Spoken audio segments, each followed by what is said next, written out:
प्रणाम गुरुजी। आज सुबह से मुझे सर में बहुत भारीपन ऐसा लग रहा था, रोना जैसे भी बहुत आ रहा था।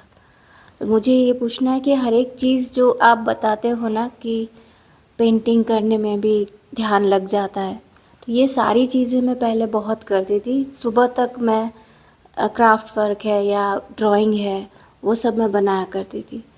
जैसे डांस का भी है, मैं 3-4 घंटे कांस्टेंट वो करती भी थी, बट पता नहीं सारी चीज़ें छूटती जा रही है। और जैसे खाना भी आप बोल रहे हो, खाना भी मेरा खाने का मन नहीं करता, घर पे भी नींद भी चली जाती है।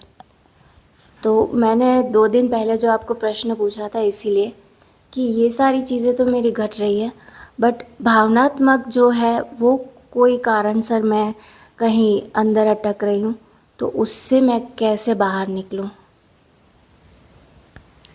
भावनात्मक अवरोध कोई खड़ा हो गया है। यदि कोई भावनात्मक अवरोध खड़ा हो गया है, उससे पार कैसे निकलें? भावनात्मक अवरोध का क्या मतलब होता है? भाव वह होता है जो प्रवाहित होता है। भाव का क्या अर्थ है? जो प्रवाहित होता है। भाव जो है सदा आवेग है। भाव जो है सहज आवेग है। उन आवेगों को प्रवाहित होना चाहिए, लेकिन जब वो सहज आवेग हैं और जब उन्हें प्रवाहित होना रहता है, तब हम उन्हें रोक देते हैं, नैतिकता के कारण, सामाजिक दबाव के कारण, है ना। कोई क्या सोचेगा, सबसे बड़ा रोग क्या कहेंगे लोग, ये बड़ा प्रचलित हुआ है ना। सबसे बड़ा रोग क्या कहेंगे लोग। तो क्या कहेंगे लोग में जो सहज आवेग है, सहज उसके सहज प्रवाह को जो है हम ब्लॉक कर देते हैं। यह परिस्थिति अनुकूल नहीं है, यह ऐसा नहीं है, यह वैसा नहीं है, लोग क्या सोचेंगे, और हम ये करेंगे तो हमारी वो काम कौन करेगा, वो काम बिगड़ जाएंगे। तो सहज आवेगों को जो रोक लिया जाता है, तो आवेग रुक रुक के जो है अवगुंठन बन जाते हैं, है ना। और साधना में जब गहरे जाते हैं तो अवगुंठन खुलने लगते हैं। अवगुंठन खुलेंगे तो क्या होगा? वो सहज आवेग जितने दबे पड़े हैं सारे के सारे बाहर निकलना चाहेंगे। उन्हें फिर मार्ग देना पड़ेगा, उन्हें मार्ग देना पड़ेगा। उन्हें बाधा नहीं देनी है, उन्हें मार्ग देना है। तो मार्ग दोगे तो सारे आवेग जो है निकल जाएंगे। कुछ पुरुष कहते हैं, अरे कुछ गड़बड़ हो रही है हमारे साथ। क्या गड़बड़ हो रही है? बोले रोना निकल रहा है। बोले हम पुरुष हैं और हम रोएंगे? तो तुम्हारी क्या वो अश्रु ग्रंथियां नहीं है क्या तुम्हारे उसमें? अच्छा, अश्रु ग्रंथियां हैं लेकिन तुम्हें नहीं रोना चाहिए, पुरुष है वो, उससे गलती हो गई ना। वो जो अस्तित्व है जिसने तुम्हें पैदा किया पुरुष रूप में, वो थोड़ा कोई बेवकूफ़ टाइप का कुछ होगा ना, जिसने आंखों में वो अश्रु की ग्रंथियां डाल दी। मिस्टेक होगी ना उससे। अनपरफेक्ट कोई बंदा लगता है, जो मनुष्य को बनाता होगा परफेक्ट नहीं होगा ना। तभी तो उसने जो है वो अपना उसमें ग्रंथियां डाल दी। पुरुष के उसमें ग्रंथियां नहीं डालनी चाहिए, उसको पता नहीं था। मर्द को दर्द नहीं होता, मर्द रोता नहीं, उसको पता नहीं है। हमारे फिल्म अभिनेताओं को पता है, उसको नहीं पता बनाने वाले को कि मर्द को दर्द नहीं होता और मर्द की अश्रुंदियां नहीं बनानी चाहिए।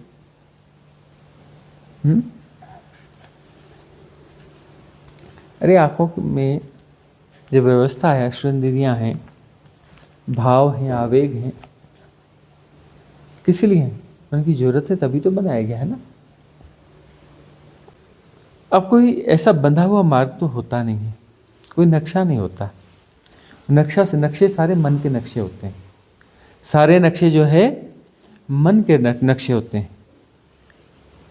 परमात्मा का कोई नक्शा नहीं होता। परमात्मा तुम्हारे नक्शों में नहीं समा सकता। परमात्मा कभी तुम्हारे गुणाभाग में नहीं आ सकता। जो तुम्हारे गुणाभाग में आए वो मन की हाइपोथेसिस है, और तुम्हारे मन के पार है, तुम्हारी बुद्धि के पार है, तुम्हारी समझ के पार है।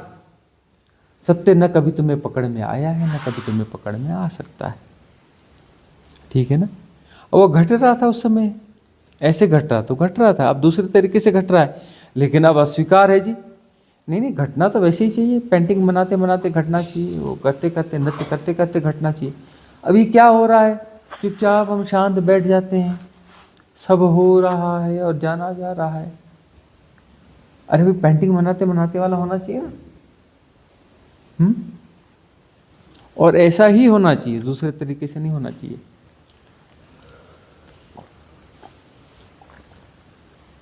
अब ये तुम तय करोगे कि तुमको वो परमात्मा कैसे घटना चाहिए ना। तुम बताओगे परमात्मा को, देख ऐसे नहीं ऐसे करते हैं, बेवकूफ गधे।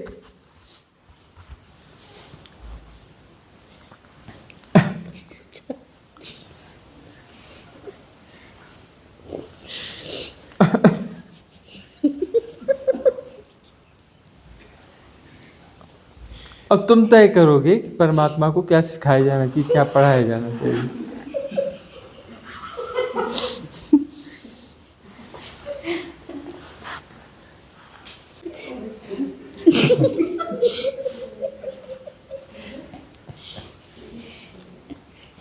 हम परमात्मा कुछ ऐसा ही चाहते हैं जो हमारे हिसाब से चले, जिसे हम अपनी कठपुतली समझ के उसको नचा सकें, उसको हम बच्चों की तरह समझा सकें। ऐसा नहीं करते बेटा, ऐसा करते।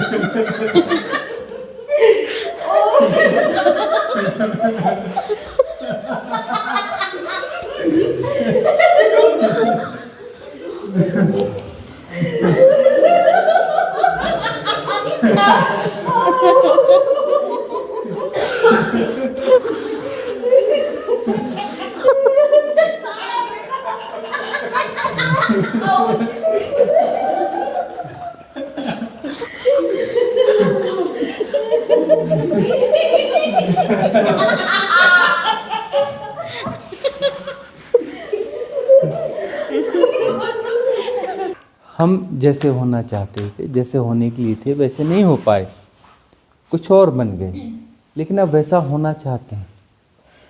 अब चाह आ गई कि हमें वैसा ही होना है जैसा हमें होना चाहिए था, और हम कुछ और हो गए।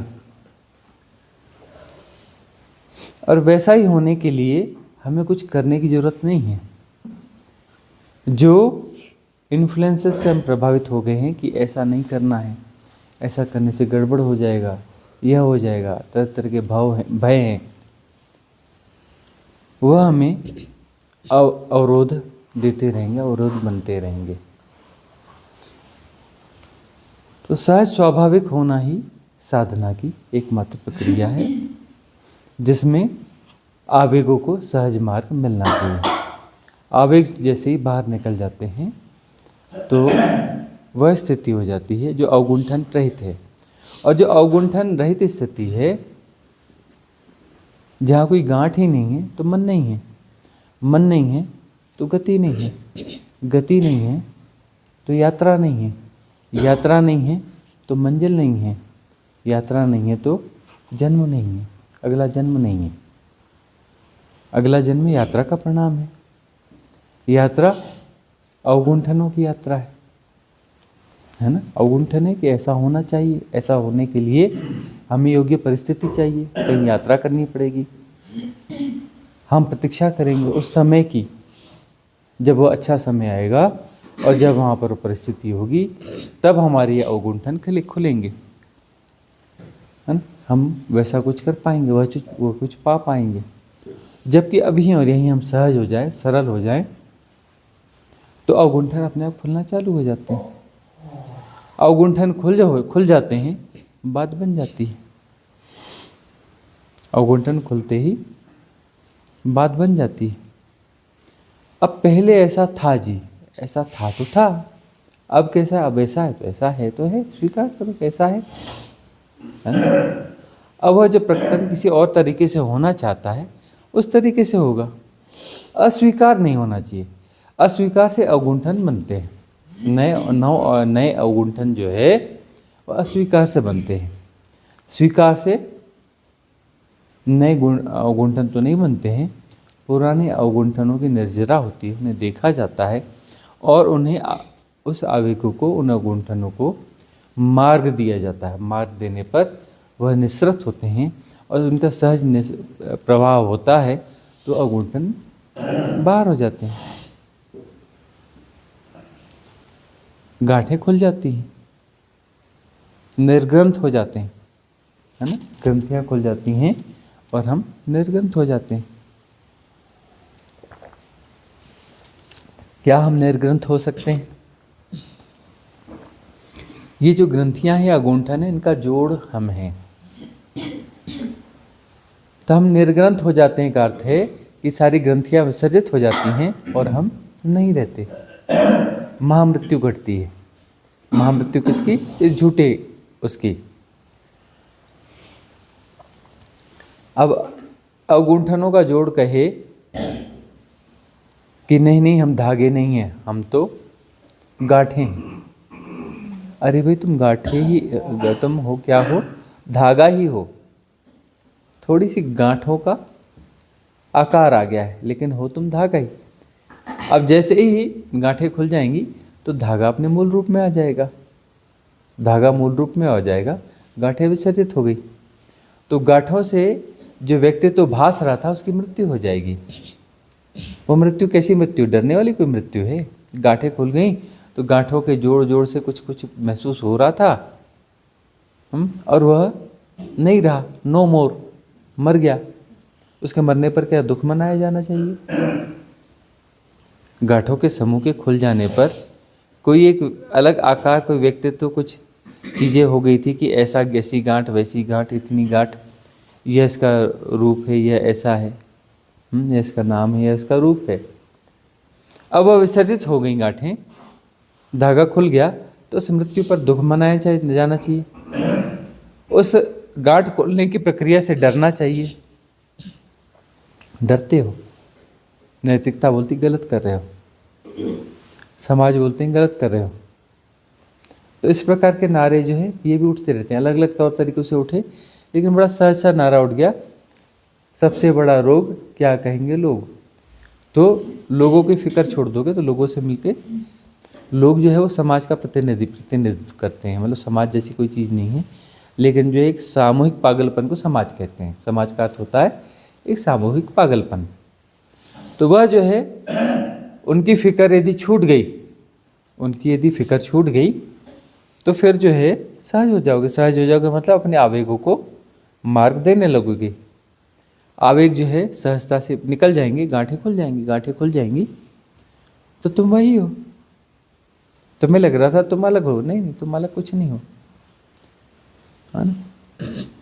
जिस मरने से जग डरे मेरो मन आनंद, कब मरी हो कब भेटी हो पूर्ण परमानंद। दुनिया डरती है, अपने अवगुंठनों को बचाती है, कहती है दूर भी होने चाहिए, लेकिन दूर उसको बचाती भी है। ऐसा सारे व्यक्ति बचाते हैं। अपने विकारों से बहुत बहुत मोह करते हैं, अपने विकारों को बनाए रखना चाहते हैं, और उन विकारों का जो समूह है वह लगता है कि ये मैं हूं। वह विकार निकल जाएं, वह अवगुंठन खुल जाएं, वो ग्रंथियां निर्ग्रंथ हो जाएं, तो वहां पर क्या बचेगा? सहजता, है ना, एक सहज प्रभा। वह प्रभा जो संपूर्ण का संपूर्ण ही है, संपूर्ण का हिस्सा नहीं है। वह बात भी विसर्जित हो जाएगी। हम कह रहे हैं आत्मा को भी जाना चाहिए, परमात्मा को भी जाना चाहिए, क्योंकि वह कहीं न कहीं सेपरेशन है, और सहज प्रवाह में वो सब कुछ आ जाएगा। मेरा सहज प्रवाह जैसा कुछ नहीं रहेगा। इस अनंत सहज प्रवाह में वह सम्मिलित हो जाएगा। पीछे से कुछ बचा नहीं, सेपरेशन जैसा कुछ नहीं बचा, और परिपूर्ण जैसा सब बच गया। सेपरेशन जैसा विसर्जित हो गया और परिपूर्ण बच गया, परिपूर्ण रह गया, क्योंकि वह सदा से है, वो सदा से बचा हुआ है। तो परिपूर्ण हो जाते हैं हम, पूर्ण परमानंद हो जाता है। वही सेपरेशन समाहित हो गया परिपूर्ण में, तो परिपूर्ण ही तो हो गए ना उसके बाद में। कहाँ कुछ बचा आधा अधूरा, पूरे हो गए ना, है ना, पूर्ण परमानंद हो गए। तो वही है, आवेगों को निकलने देना चाहिए। आवेगों को यदि निकलने नहीं दे रहे हो तो उसके प्रभाव शरीर पर दिखते हैं, देख लेना। आवेगों को निकलने दो, नहीं तो शरीर में जो रोग राई और बाकी चीज़ें दिखती हैं, है ना, कुछ गंभीर रोग या कुछ दिखते हैं, तो उसमें ऐसा नहीं कि वो तो बहुत सारे कारणों से रोग राई होते हैं, कई बार इन कारणों से भी होते हैं।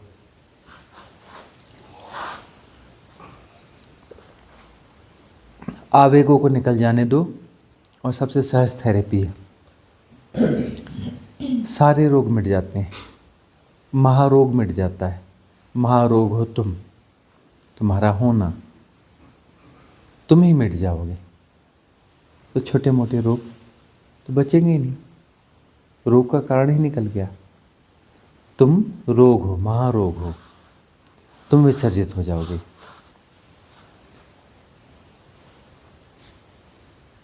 यह तो समझना पड़ेगा ना कि तुम ही महारोग हो,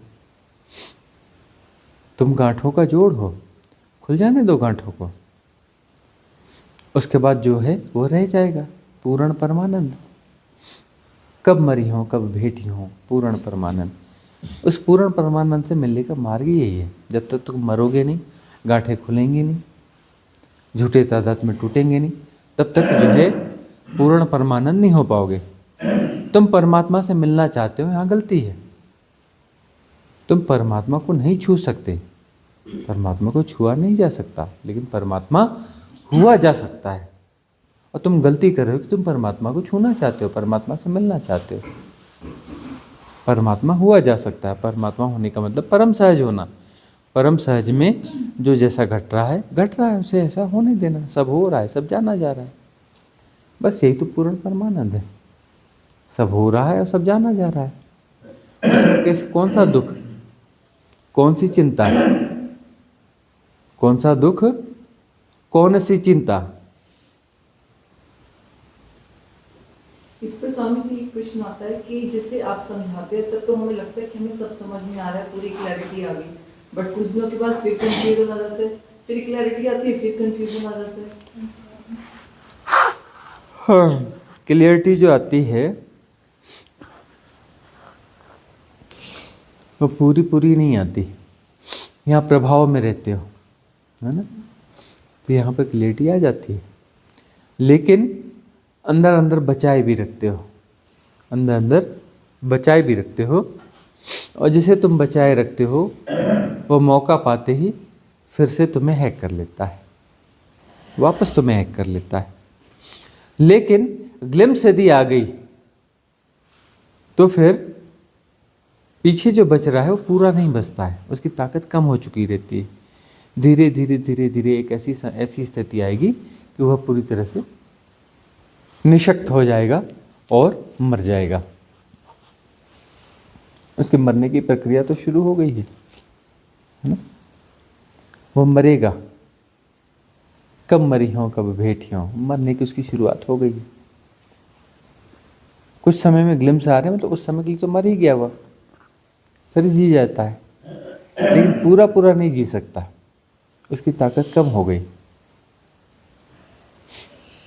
और जीवन में इसे पूरा फैलाते जाओ, उस होश को, उस जागृति को, है ना। उसकी विधियां दी हुई हैं, उसकी दिशा दी हुई है कि कैसे होश को फैलाओ पूरे जीवन पर, हर घड़ी के साथ। तो बाकी समस्याएं धीरे धीरे विसर्जित हो जाएंगी, सारी गांठें खुल जाएंगी।